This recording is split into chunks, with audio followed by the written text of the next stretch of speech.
that's okay. It's okay to not be perfect. You don't have to perform.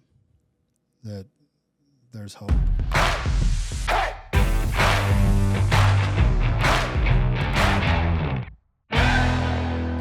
Hello, and you got Johnny Phillip here. I will be your host today on Breaking Down Addiction, a podcast by National Addiction Specialists. And I'm joined here with Dr. Chad Elkin, and also today our guest, Mr. Justin Lowry. Thanks for joining us today. Thank you guys for having me, and just thank you for having this conversation. Yeah, Absolutely. Very blessed. Yeah. You've done a lot of great things, and we've talked before. Tell us a little bit about your background and your history as a child, and kind of like what kind of got you where you are today. Yeah. So I was born in Memphis, and we moved really early to Florida, and then Nashville was our stop. That's where I grew up. I got here about 12 years old, and I think that's where immediately, not feeling comfortable about who I was and being comfortable in my own skin is really where that started. I was thrown into a new environment at a really important age, at 12 years old, and walking into a new school, walking into having no friends to having to make new friends, and I'm sure that there's listeners on here that have gone through the same thing. Yeah, Me too. I just didn't feel comfortable, and so immediately I was portraying myself as somebody that I'm not. I wanted to fit in. I wanted to hang out with the coolest people. I wanted to be known. I started doing drugs when I was 12 years old.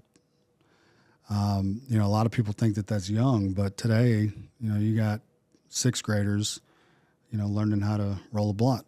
I mean, that's the reality of it. Yeah, and the earlier kids use it, the more likely they'll be addicted for life too. Yeah, which is terrible. Yeah, I mean, what were you using? First, I remember when I was about 10, I smoked my first cigarette. I stole a cigarette from my dad, and there's a story with that too. My biological father was gone; he wasn't present, and I think I was just pissed off. As a boy, I didn't have a father to. I had a stepfather, but he was more of a friend. And that friend, over time, taught me how to be a chameleon. He taught me how to do drugs. He taught me how to mask the pain with taking something and putting it in my body. And there was no peer pressure there. It was more like, I want to do this and check out. Yeah, I would say on both fronts. It was like if I got injured playing, he'd be like, "Here, take this." Turns out it was OxyContin. By the end of it, we were freebase at OxyContin. So I came from a middle-class family that had a serious addiction problem, and addiction has run, generations in my family. My grandfather and myself are the only sober people out of, 50, 60 people, and my stepfather. He's got 40 years in Alcoholics Anonymous, and I got to watch him, go to meetings every day as a kid, all the way up to now. He probably still goes to, 6 or 7 meetings a week. And so just a long story short, I struggled with self-confidence. I struggled in school. I really didn't, by the time I was 16, I had a third grade reading level. I was dyslexic and nobody caught on. I stopped going to school. Yeah. Masking a lot of pain with marijuana, a lot of weed, drinking pretty much every weekend, running away. I'm surprised that I'm still here, but, I think, I had good parents that cared about me, but still they were more of my friends. They weren't real great parents. It was a lot of codependency. It was a lot of chaos. When there was chaos, I was comfortable. When there was change, I was comfortable. When I've got to figure out a problem, that's when I'm at my best, So, by the time I was, 14 years old, I'm pretty much drinking every weekend, hanging out with the wrong crowd. I get into high school, really good baseball player, really good basketball player. Did not pass. I was telling you guys this earlier. I didn't pass one class in high school until I was a junior. I mean, I was kicked Which is out. a wild statement.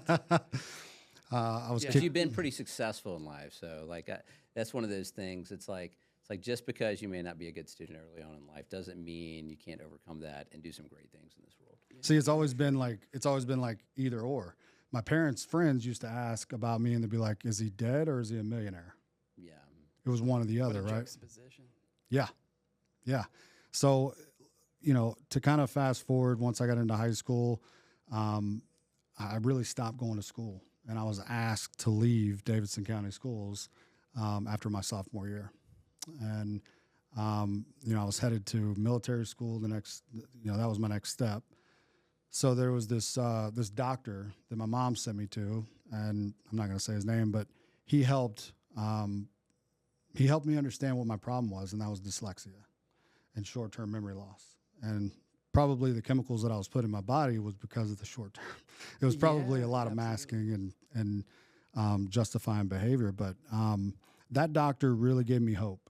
He really gave me a piece to say, hey, I'm not messed up. I'm not broken. I'm not what the grade book says I am. So I walked into Nashville Christian, summer of my junior year, and there was no chance that I was getting in there. No chance. And I went and asked to meet the headmaster, Dr. Pollock, and I'll probably send this to him. Dr. Pollock challenged me to go to summer school that year. Before your junior year? Yep.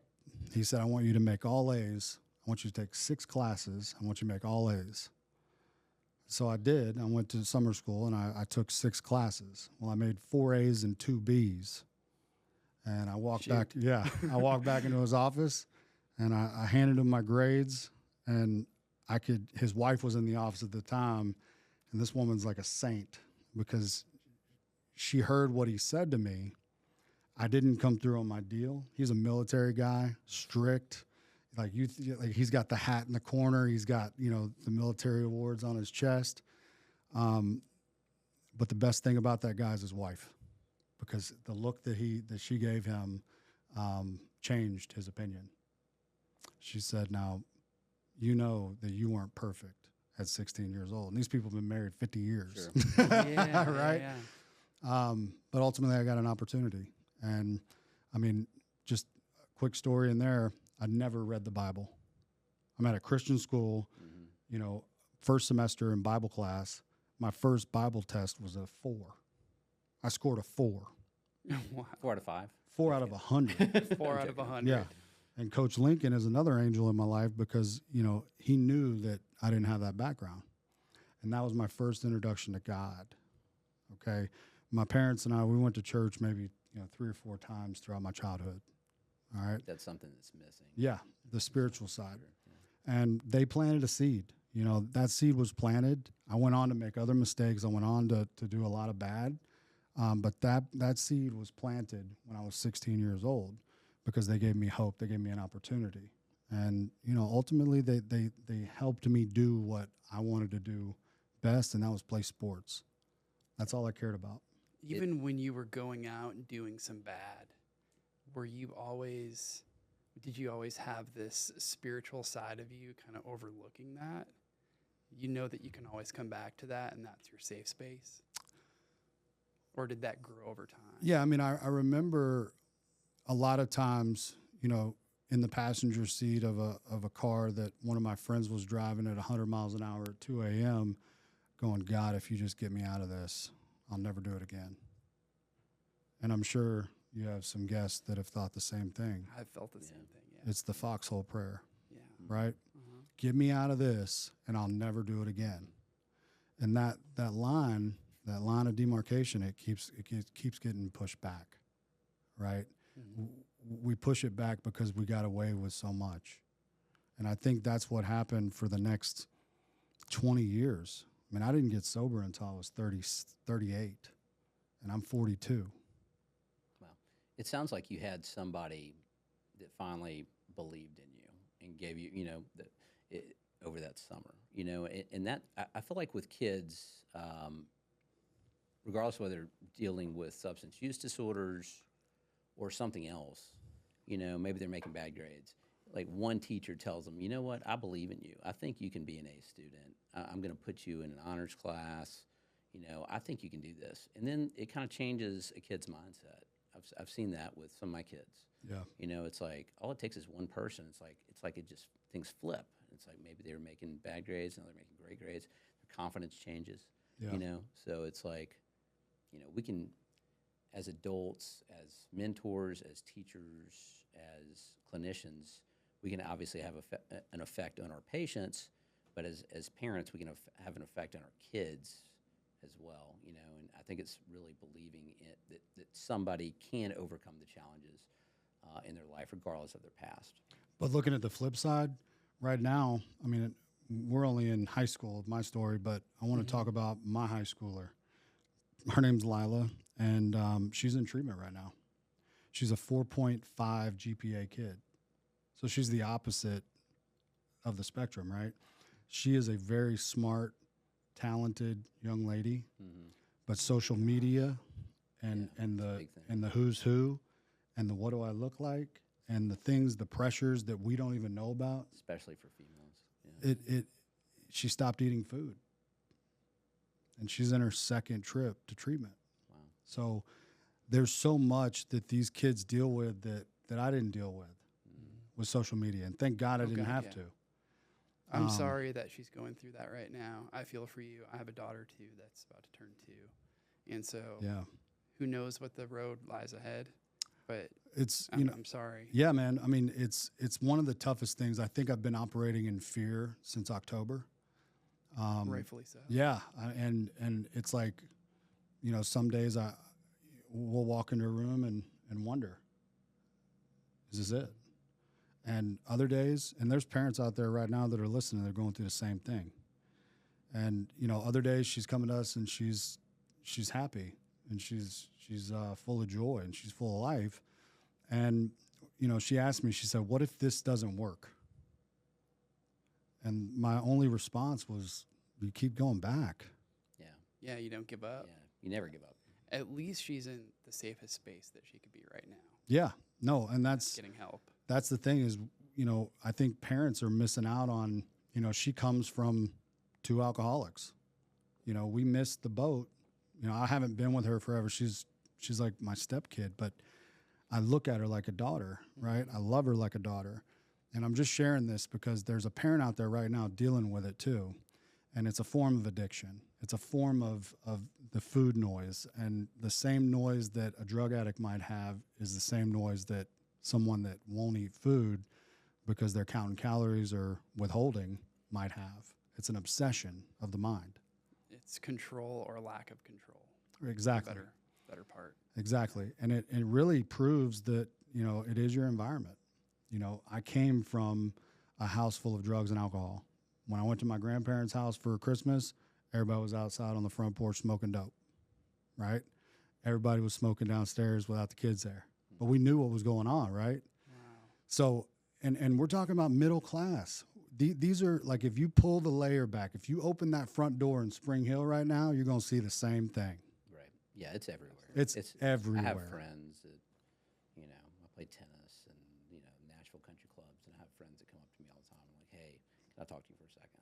Yeah. I've got a brother, I've got a son, et cetera, But yeah, going back, I think there's a lot of genetic factors into it too. There's a lot of genes that play into addiction, obviously, as well. So I think it's a combination of genetics and environment. And I think it's the awareness too. I know that I was born this way. Mm-hmm. So now I know what to look out for. Yeah. And I know that I need accountability if something new comes into my life. Sure. Mm-hmm. I need to surround myself with people. And these are the skills that I've learned over the years of being sober.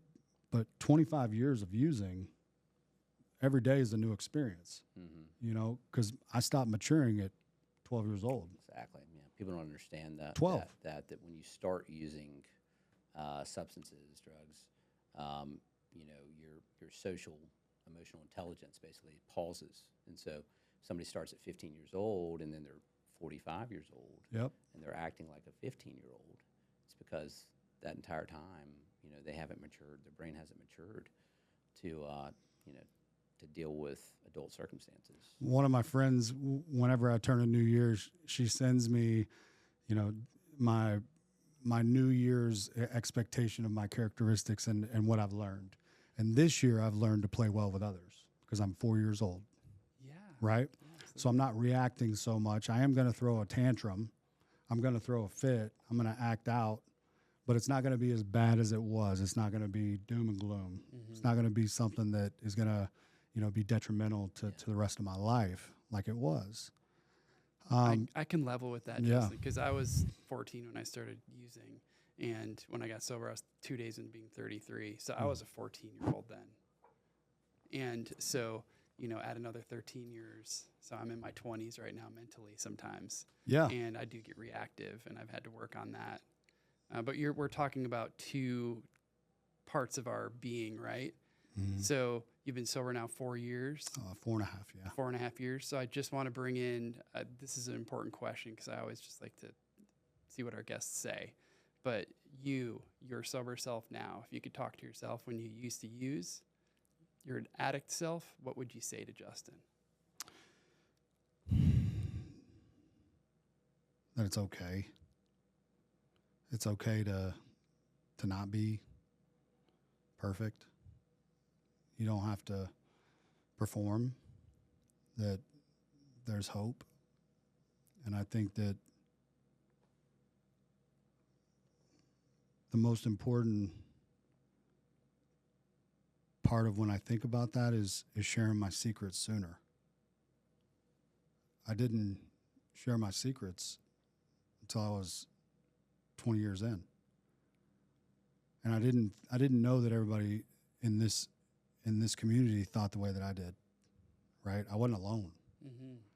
And when I walked into those rooms, I had no choice.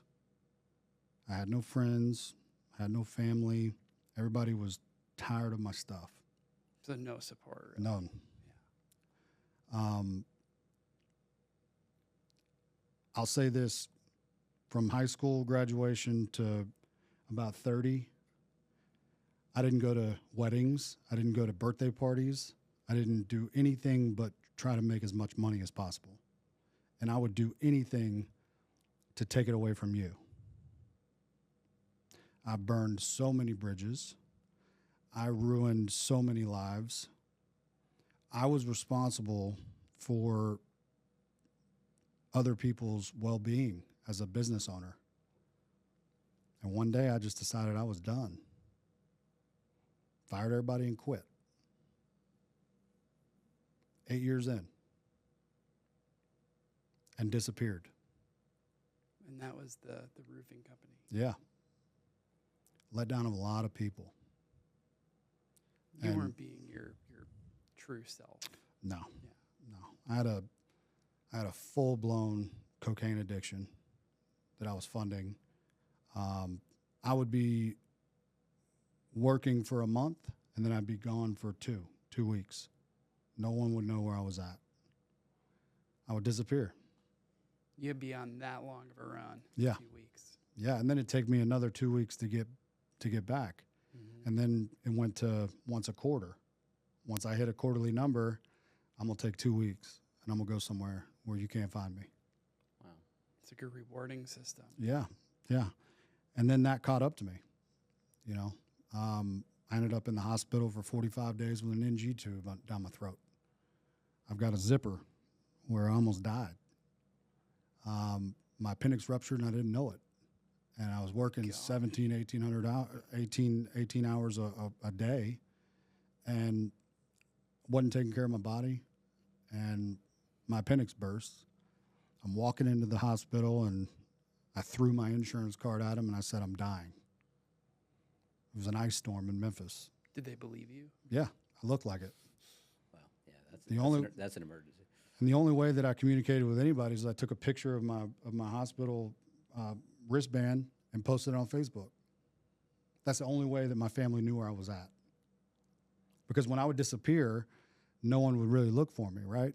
They said, oh, he's probably doing what he does. This was different. You were notoriously doing those runs. Yeah. Yeah. And this was a wake-up call, the first one. It's when my body started talking to me. And I think after that was about the time my first daughter was born in 2014, where everything was coming at me life-wise. Kid, court with a new kid, pressures of the business, family involved, a lot of pressures that a 30-year-old kid doesn't necessarily go through, right? Running a multimillion-dollar corporation. Something not a lot of people in their lives have dealt with. Right. Yeah. But that's what I cared about, what you thought about me. I cared about your opinion of me. I wanted my name in the lights. I wanted my name on that door. And I didn't care what you said to me. There was nothing that you could tell me that I didn't know. And so once that was done, I went through 2 bankruptcies at 30 years old. Oh my gosh, Justin. Yeah. 2, personal and business. But you didn't let that stop you, though. Right? No, I Long couldn't. term.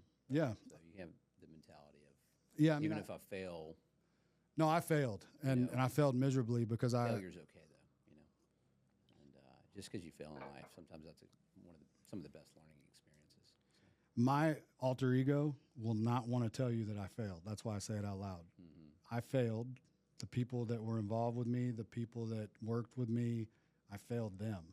But I learned a ton from it. Exactly. Okay?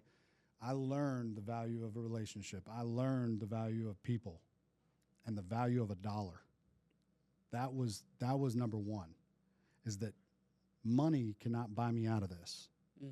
Money cannot buy me out of this feeling or what I've done to other people, and it's not going to fix a relationship, right? That's what I took out of my 20s. My 30s was me jumping right into another career, dentistry. I went to work for the Nike of dental and did really well because on the street, when I was roofing, I earned an MBA on the street. I learned so much from business owners that I took the principles of what I learned from them and went right into dentistry and started talking about tax incentives, started talking about business, how to set up a business. Because most dentists, dude, you wouldn't believe this. Most dentists, they've never been taught how to run a business. They're paying child support out of their business account. God. Most of my friends are today. And it's going to ruin them at some point. Right. So I always try to talk about, I'm like, dude, this is going to catch up. This is not a business expense. Like, it needs to be church and state. And so that's how I became successful. And then I was selling them $5 to $1 million worth of equipment to help them with tax incentives, with their quarterly or monthly ROI, because I can calculate, hey, if you buy this CBCT that takes a CT of a person's head, you're going to be able to see a 3D model of what's going on in somebody's jaw, which is going to increase your endodontics. It's going to increase your ortho. It's going to increase your surgery. Just by buying that one piece of equipment, we've just expanded your sales to about $3 million a year. Mm-hmm. And now you can hire someone on to do all the things that you hate doing, and you can be a surgeon. I mean, I really have to say here, just a small interjection is, you did so many bad things, as you said. This is kind of the start of you trying to give back, right? Yeah. Yeah. Was there other moments before that, or was this really the start? But still, as I was with Dentsply Sirona, I would work for a quarter, disappear for 2 weeks. I would still be on that schedule. I can kind of like listen to you, and as I'm talking to you, I've read a lot of business books as well, besides medical books, obviously, as an addiction doctor. But one of them, EOS, they talk about like the visionary versus the integrator. Right. And I can kind of see you have that visionary personality, which, I have ADHD, and I always, as a kid, I always kind of like, this is probably a negative thing, but then you read a lot of business books, it's like 95% of people that start businesses have ADHD. Yeah. Okay, so it might be a negative in certain situations, but it's also your superpower. It is. So I could kind of probably see that you kind of have that visionary, personality to do big things. But it also goes along with the substance use disorders and going big on that side as well. Yeah, no, it does. Yeah. But there's also you're going big wherever it is. It's 100% or it's 100 miles an hour or zero. right? So, and that's what happened in 2021. I was arrested, and I'm going outside of what I usually talk about, but I scared the heck out of my wife at the time.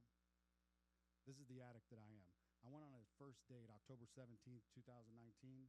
I was married January 17th, 2020. COVID happened when? March. So you're putting a full-blown drug addict in the house with a woman that has only known his wife for 2 months. It's a train wreck ready to happen, right? So that's what happened. I wanted the picture in the box. I wanted everybody to think that I had it together, right? I had a daughter out of wedlock. I was paying child support. I wasn't the married, family man. I needed to build a picture or build a framework for people that I was responsible and that I could have a wife. And then COVID happened. I was exposed, 100%. And for the next year and a half, this poor woman stayed with me. And you had these runs for Yeah. that year and a half. Maybe this is maybe more than 2 weeks at a time then. A couple of That's about psychological right. breaks, a lot of fear. I was furloughed. I lost a job. So I got married. I lost my job. I was still doing drugs, unbeknownst to her. And I wasn't being honest with anyone. And I was borrowing money from everybody. Okay? I was doing this to keep up with the Joneses, if you will, Right. but also to be able to survive and to be able to take care of my new wife. Yeah. Right? You're trying to make it all happen. Right. All work. Yeah. So one day, she got tired of it, and she packed her stuff and went to work one day, and she took the only car that we had, and I went up there. I was high as a kite, and I snatched the keys from her. That was the greatest gift she ever gave me, was calling those cops. And so you go to jail at this point. And do you get sober in jail? And is there a detox? Like, what did that look like? No. Jail was July 16th, 2021. I called a very good friend of mine. He's a doctor down the road. He's my 2 a.m. call. He bailed me out of jail the first time. What a guy. Yeah. And he had been a member of Al-Anon for 9 years at the time. And when he bailed me out, he said, "Justin, it's not them, it's you. It's all you. You've created this." And he said, "Do you want to change?" And then we went to the book for adult children of alcoholics. And I checked every box on that laundry list. I heard great things about ACA. Yeah. I have 14 trauma responses, plus jail and divorce trauma. Yeah. Well, we do ACE questionnaires, with for all of our patients, which, for people that don't know what that is, basically, it's a childhood trauma exposure questionnaire to see how much trauma they have, a history of as a child, and it's amazing how high those numbers are. I've taken that, yeah. Childhood trauma plays a massive role in substance use disorder, whether it's verbal or physical or sexual. A lot of females have sexual abuse in their past. Yeah. But it's very, very, very prevalent for sure. So, So before I lose my train of thought, Yeah, I do want you to continue. Yeah. On that day before I was arrested, my brother was turning 17. He came in from Texas. So he's in town. And, she's called the cops. They're looking for me all day long. And I ended up at the movie theater with my brother for his birthday. And my phone is sitting right next to me. It's blowing up. Like 8 o'clock at night, it's blowing up. This caller ID not available. And I answer, I'm like, "Hello?" And he's like, "Mr. Lowry?" And I was like, "Yeah." He said, "We need to make contact with you." I was like, "Do I owe a debt?" I had no idea who it was. So I got up, I walked to the door, kind of came out and went back in, and I overheard his radio, and I knew it was the cops at that point. Yeah. Dude, I beelined it. I turned around, went on the opposite side, went to the other door, and I ran 6 miles home. And I always say that, I needed to go take a shower and put my good underwear on because I knew I was going to jail. Oh my gosh. Wow. So I was lying to him the whole way there. I was like, no, I'm at a party. I'm somewhere else. He said, well, your truck's in the parking lot. I said, well, my little brother's at the movie theater. I don't know where My brother's got the truck. Right. Yeah. So that brings all the cops of Franklin, Tennessee to my house.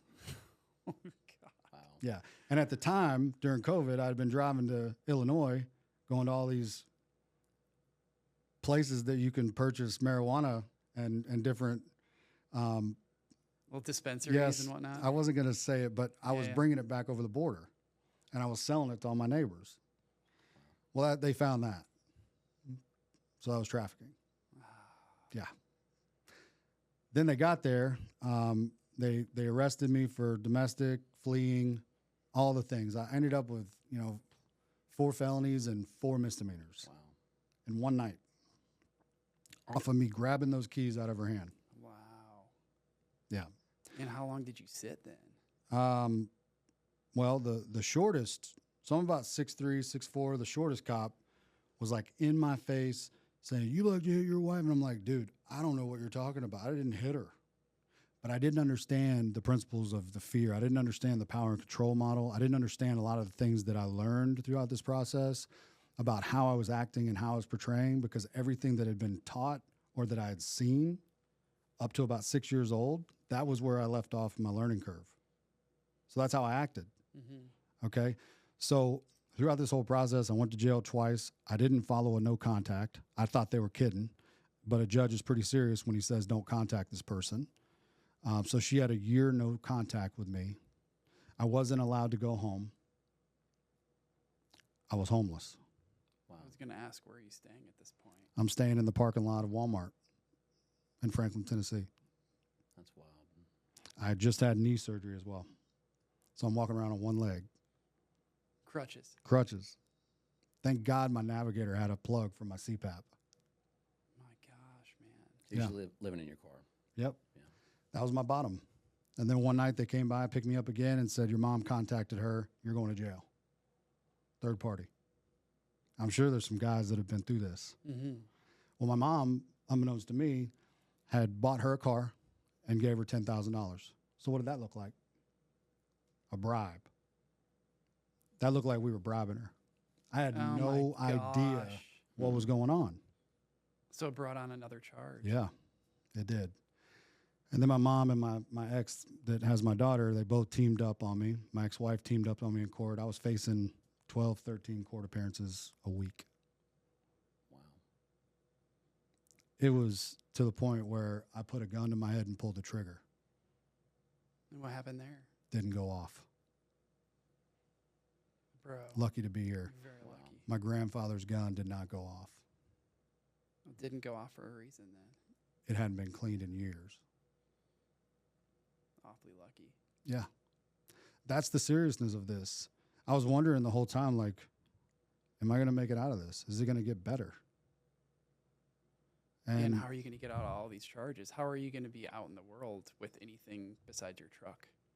Well, right? I started because I had all my money taken away because of the divorce.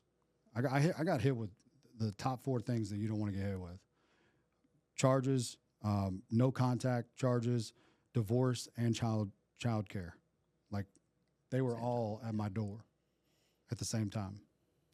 It was a bottom that you don't want to experience. Mm-hmm. My entire life ended. What I thought was mine and what I thought was real, it was a facade. It was not. It was not anything that I had created an image for people. And when all that went away, my friends went away because they knew that I was doing something. They couldn't trust me. Even my oldest friend in the program today, who has 15 years sobriety, called me up and he said, Justin, I love you for who you are. You don't have to be anybody different. And that was a turning point conversation too. That was That was probably one of the most meaningful conversations during that entire experience, because that went on for a year and a half. Those charges, those court appearances. Then I lost my job. So, you're not going to be able to pay for any of this. Exactly. Can't pay child support, man. That's Exactly. going to be a problem. The system was getting me. How do you start crawling back from this then? I mean, it seems like an impossibility. It is. It does seem like that. It's probably harder to get a job, obviously, because you've got all this stuff in your record. Nope. No? I'll tell you about that. A lot of my sponsees early on in recovery, they're like, what do I do? What do I tell my company? So the company that I went to work for before I started Smiles for Recovery, I interviewed, and I had 8 charges on my record at the time. I walked into that interview, and I'm like the guy that's either going to do really well for a company, or I'm going to be just an absolute train wreck, right? But I learned during recovery, I learned how to be really good to people and do the right thing. So my sponsor, he challenged me. He said, what I want you to do in this interview is I want you to take that thick packet that you got there, and I want you to give it to the hiring manager. Let him know everything. He said, God's going to take care of it regardless. There's nothing you can say or do to change your record. God's going to take care of it. If you're meant to work for that company, you're going to work for them. But it's going to be honest. And he was right. I drove to Knoxville. We went to dinner at a really nice restaurant. Got through the interview, and he says, is there anything else you want to tell me? I said, yeah, man. I want you to take this home, and I want you to read it. But I want you to know something, that I've been sober for a year and a half now.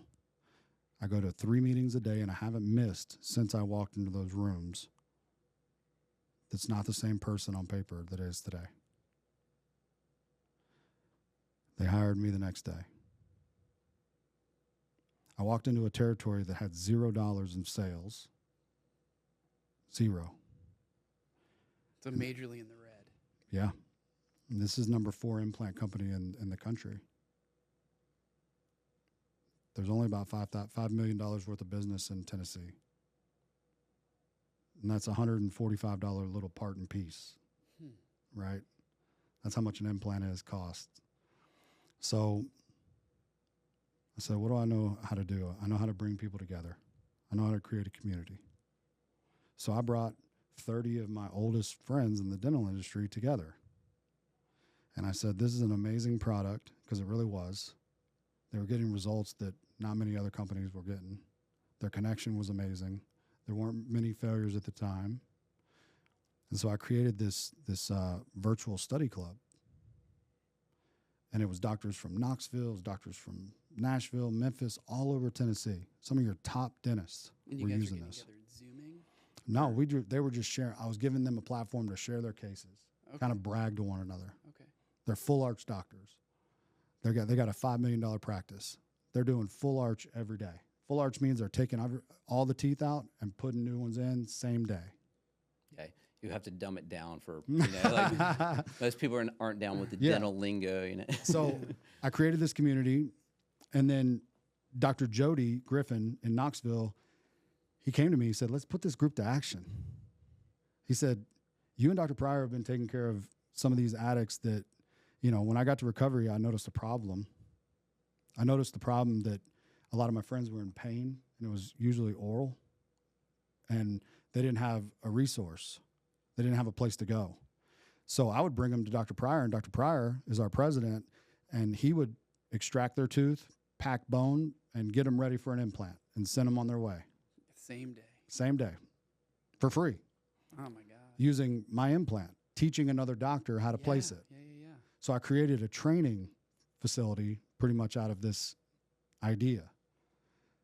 And Incredible. it's nothing I did. I just opened the door, right? I facilitated it. I have no talent placing implants, okay? But I brought really influential people together to do one goal, and that was to get people out of pain and to give them hope, right? What I saw in the meetings were people doing this, talking to you. Confidence. Right? People's confidence. What I saw was people not eating food, because they were in pain. And that's when I went to Dr. Pryor and I was like, we got to do something. Dr. Pryor and I, we started this nonprofit in April of 2023. I needed to grow a business and he wanted to teach. So it was kind of best of both worlds for both of us. So I brought him doctors, younger doctors that wanted to learn how to place implants, that wanted to do the things that he was doing every day. And we would charge them $500 a day to come and learn from him. To have a crash course. That's pretty cheap. Yeah, oh yeah, compared to what they're normally paying, per week. So these local doctors were coming in to see Dr. Pryor. I was bringing patients from recovery to be our patients. Okay, so I was able to leverage, my relationships with Dr. Pryor and creating a training facility for dentists to come and learn how to place implants. Over the past 18 months, we've trained 240 doctors, and we've done about $6.5 million in free smiles, and awesome. We've placed 800 implants, and we've taken out about 1,400 teeth. Throughout this process of the 18 months, we created a board of directors where we have 5 doctors on the board. We have 2 members, Troy Sandifer's on the board from Hustle Recovery. Big love for him. Yeah, man. He's the one that really said, you guys got to get organized because what you're doing is amazing. Was he patient one? He was patient number 1, and that was on December 8th of 2023. Okay. On January 12th, 2024, remember the group of doctors I was talking about earlier? Mm-hmm. We put them to work. We had them all come to Lebanon. We brought in 20 patients. We paired up our most experienced doctors with our least experienced doctors. We had 10 teaching doctors and 10 learning doctors. We had everything donated. All the implants, all the supplies. It was no cost to us.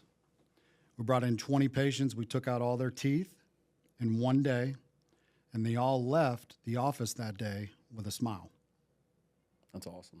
I bet it's got to be life-changing for those patients. It's amazing. Yeah. So over the past 10 months, I've been, doing a lot of research and taking a lot of surveys and seeing how these patients' lives have changed. Mm-hmm. And what's really cool is we did a pre-surgery PHQ-9. You guys are familiar with that. Depression for our listeners, depression score. So we're bridging the gap of mental health and dentistry. Mm-hmm. All right. We took a post-PHQ-9, post-surgery PHQ-9. The results are remarkable. We have a 98.6% rate of our patients not relapsing after their surgery. So they're getting surgery and almost 100% are staying sober. Yes. It's amazing. It's giving them hope. When I look at a patient in the eye in that mirror and they look back at me like I'm Jesus, I say, no, I'm no one special. This was a gift that they gave you. I just held the door open. Now you need to go be of service. You need to give the gift back. It's an excellent deal. Yeah. And the only 2 rules that we have is that you have to be sober for a year to have implants placed, because typically a full arch surgery, you're getting about 12 implants placed in your head in one day. What's the average person that gets something done by y'all? What do they usually get? The average, we're the last stop club. Yeah. We're the train wreck. We're the place that no one wants to help. They're getting almost everything replaced. And they don't have the funds or insurance to. We're taking all of their teeth out. We're giving them an FP1 surgery. That means that when I smile, if I have an FP1 or you smile and you've never had a surgery, you know how your tissue falls down on your tooth? Mm-hmm. That's what most of our patients walking out with. Wow. But it's a prosthetic. That's a very advanced case. Couple of questions. Yeah. How long does that process take during the day? Mm-hmm. And will it remain intact like that for the rest of their lives typically? Or is there an update surgery? So we've learned a lot. We've learned that our patients are not educated on oral health. So we have to teach them that. We have to teach them the importance of cleaning, right? It should last their entire lives. It should. They're not allowed to eat anything that can't be cut with a plastic fork after surgery for at least 5 months. Okay, so there's a lot of things that we do. We try to vet as well as we can. We give them assignments, so they have to write a letter. They have to present to our board why we should do this for them. Are they being of service to another alcoholic or drug addict? Do they have a sponsor?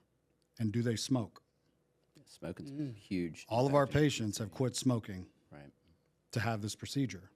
Okay, so with those, with what we found with the research, it's pretty incredible. The mothers, you want to talk about preventative for generations, and the kids, the way that they look at their mom, it's astounding. It's amazing.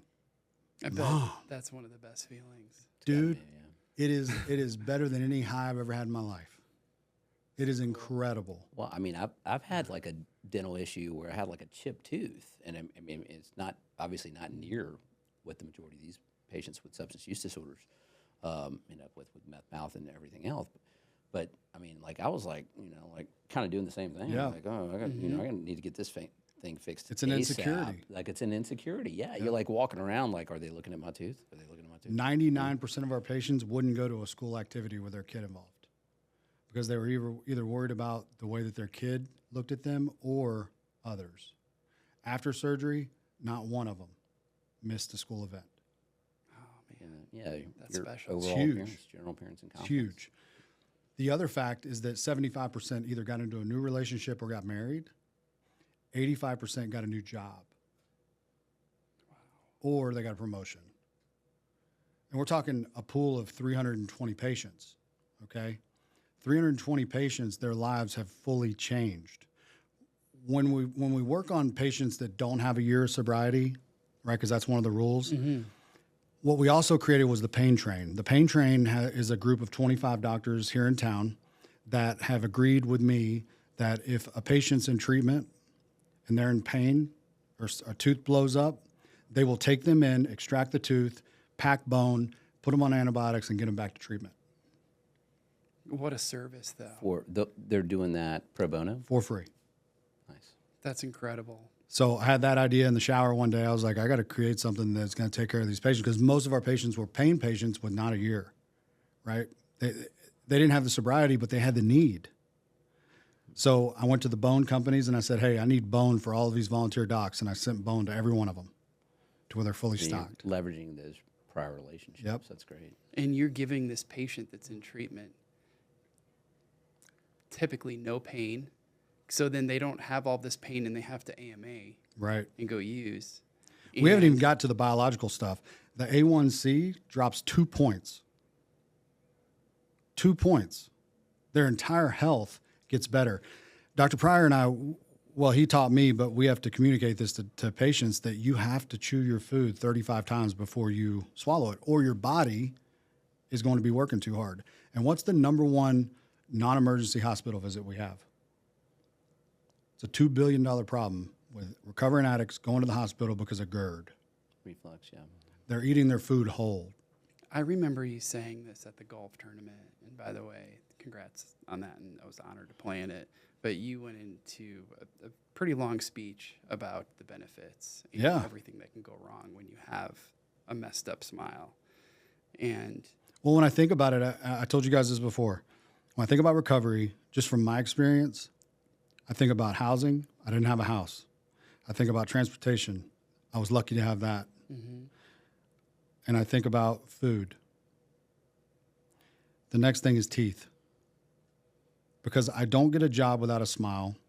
I don't get an apartment. I'm not looked at. I'm looked at as the modern day leper. I'm looked at differently because I got a train wreck going on. If I'm going through court battles with my ex or with a program that's installed by the government, and I walk in with meth mouth, they're going to have a different opinion of me because there's a lot a stigma. of stigma.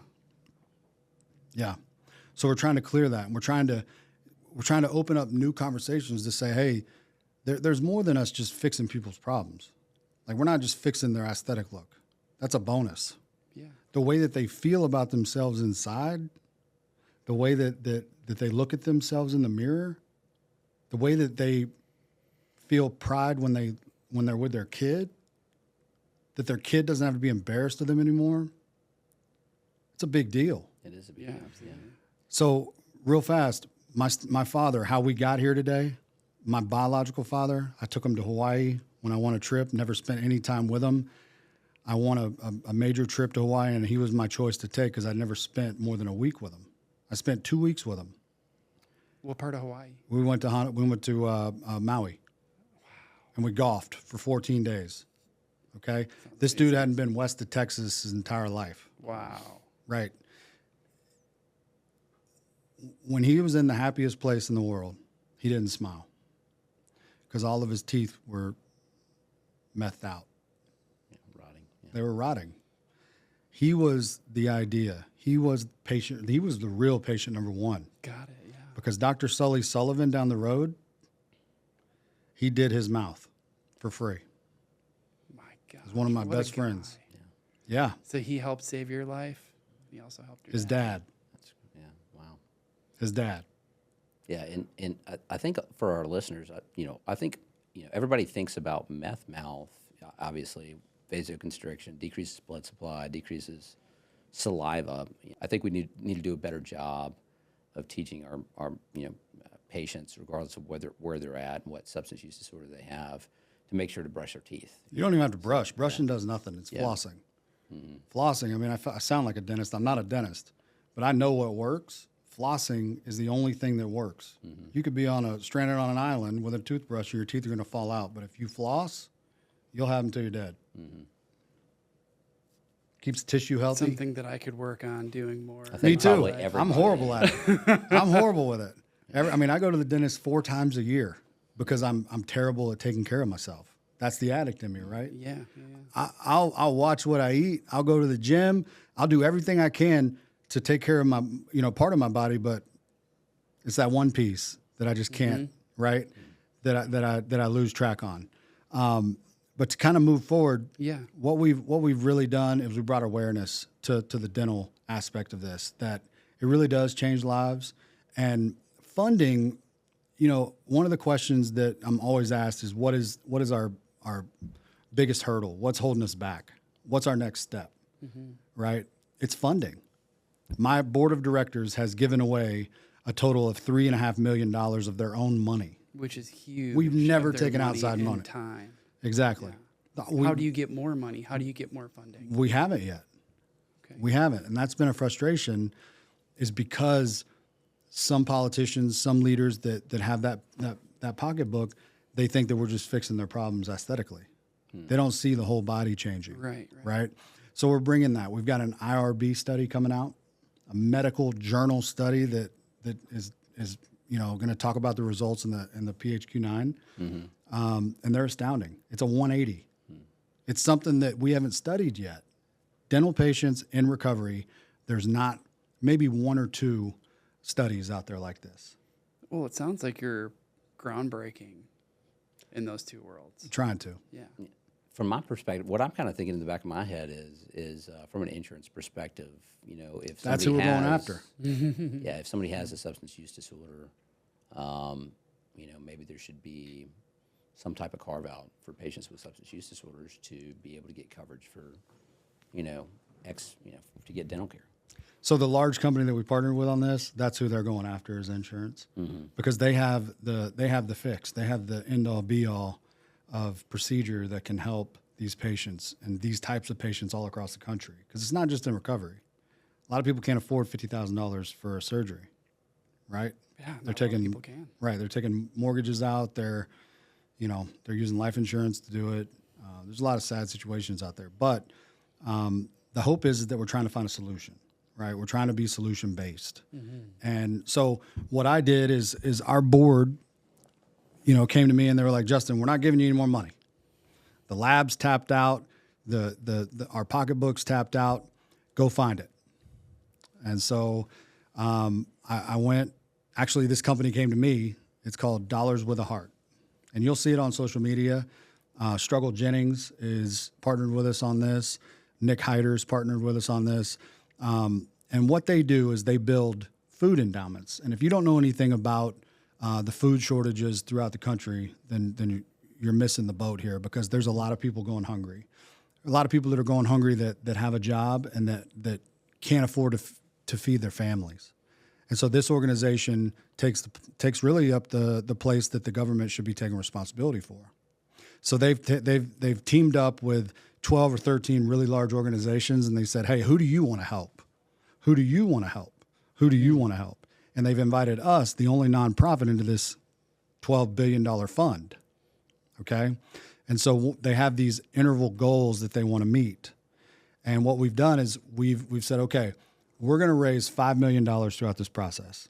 Okay. We don't know how long it's going to take, but our goal is $5 million. And we're going to go to our network. We're going to go to Struggles Network. We're going to go to Nick's network, and hopefully we meet a whale. And we've met a couple of whales. And the start goal, chipping away at right? that. Yeah. The goal is 167 million.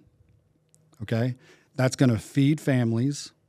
That's going to take care of 1,000. What we've done is we've opened this up to 1,000 patients outside of recovery. Say you have a friend that needs dental work.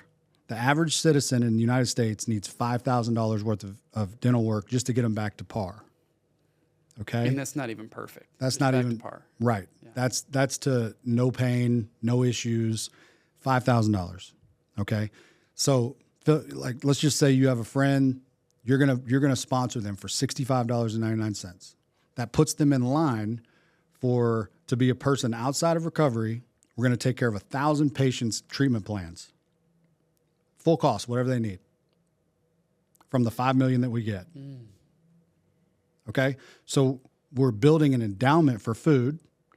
We're also funding the nonprofit, and we're giving away 1,000 patients treatment. Struggle is going to give them a song that's unreleased that I wrote for Smiles for Recovery. Struggle sounds like he's been doing a lot of good for your activities. He's my guy. It's awesome. He's my dude. Yeah. I mean, that guy really, he heard about us and he was like, man, he said, I know what people go through. Because his people are our people. Mm-hmm. Right? He is our people. And he's a beautiful person. He's a beautiful guy. Mm-hmm. And he helps a lot of people that you don't even know about. I'm sure. He takes care of a lot of people. It's awesome. And we have the same kind of heart, right? We want to help as many people as we can, as we possibly can, right? You've heard it been said that, you only share a table with people you starve with. Right. Right? That's him. Well, I hope to get him on the podcast sometime.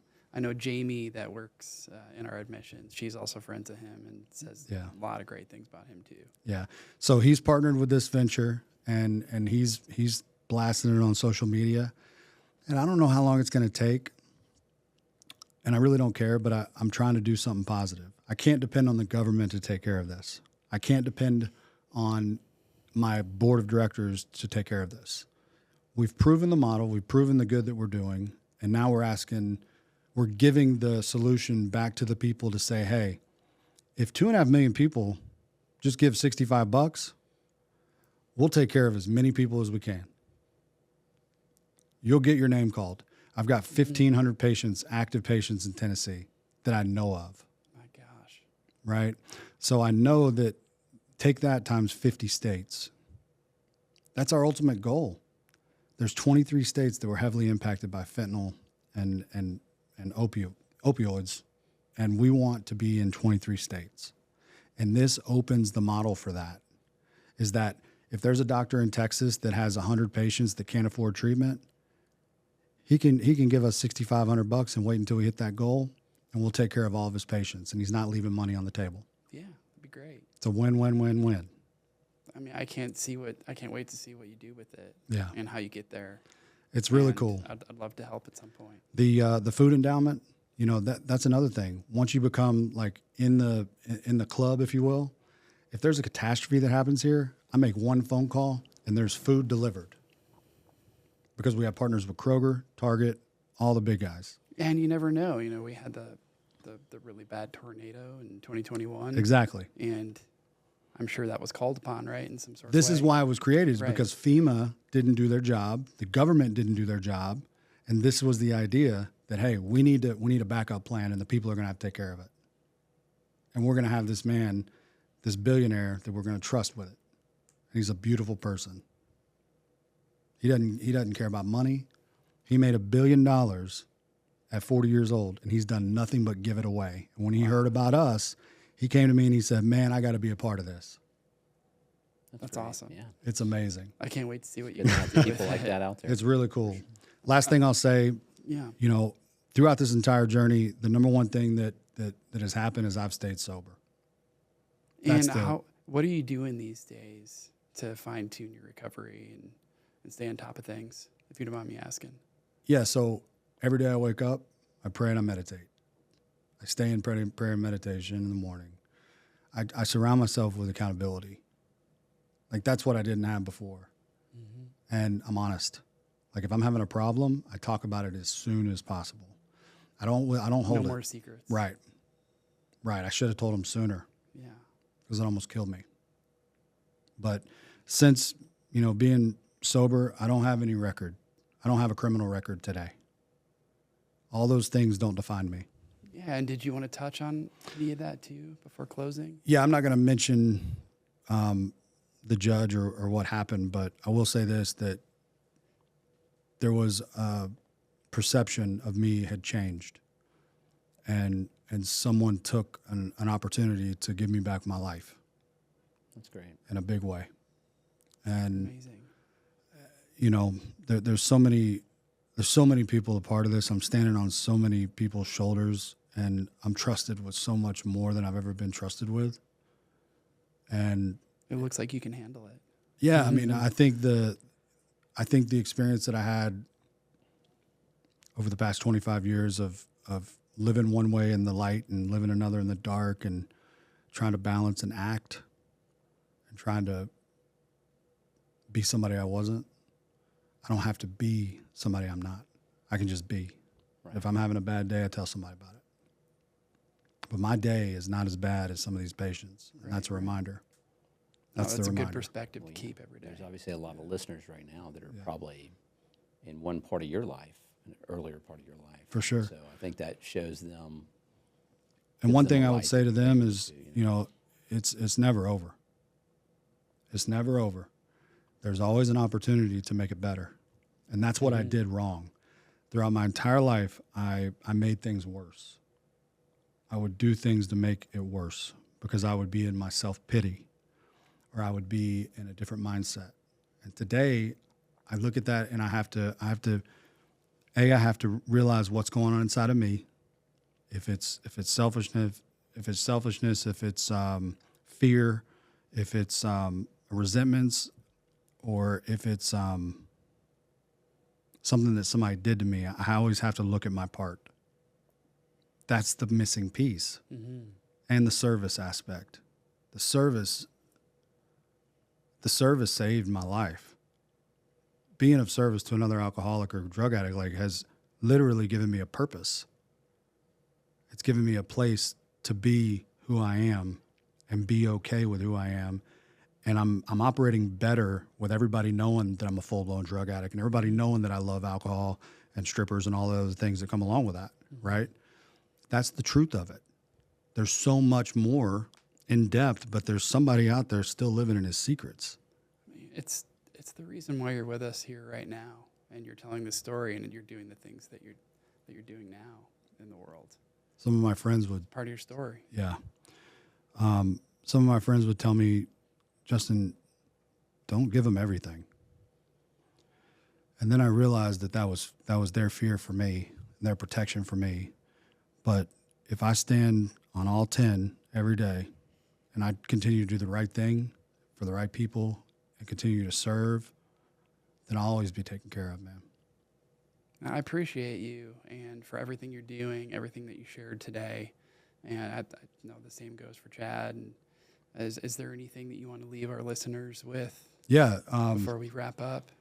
Websites? If you want to be a part of this, and if you need treatment outside of recovery, if your mom, your dad, if you're a dentist and you have patients that need treatment, go to smilesforrecovery.info. Use code SMILES, $65. I'll never ask you for another dime. If you want to meet our team, it's smilesforrecovery.org. Our entire team's on there. Take a look at our past work, what we've done. The money goes to the street. We have 5% overhead in this nonprofit. I'm the only employee. I'm the only one that they pay any money to. And honestly, it's a third of what I made professionally. So it ain't about the money. Your money is trusted with us, and you'll see it in the hope and the joy and the kids' smiles, and you'll see it as we share them on social media. You can believe that. So thank you. We thank you, Justin. Yeah, thanks for coming on today. Honored to have you here Don't today. be. And I'm really passionate about what you're doing, and I just love you as a person. I Thanks for appreciate it. joining I love us. you too, man. Thank you brother. guys. Thanks. No problem. Thank you for having Thanks me. a lot.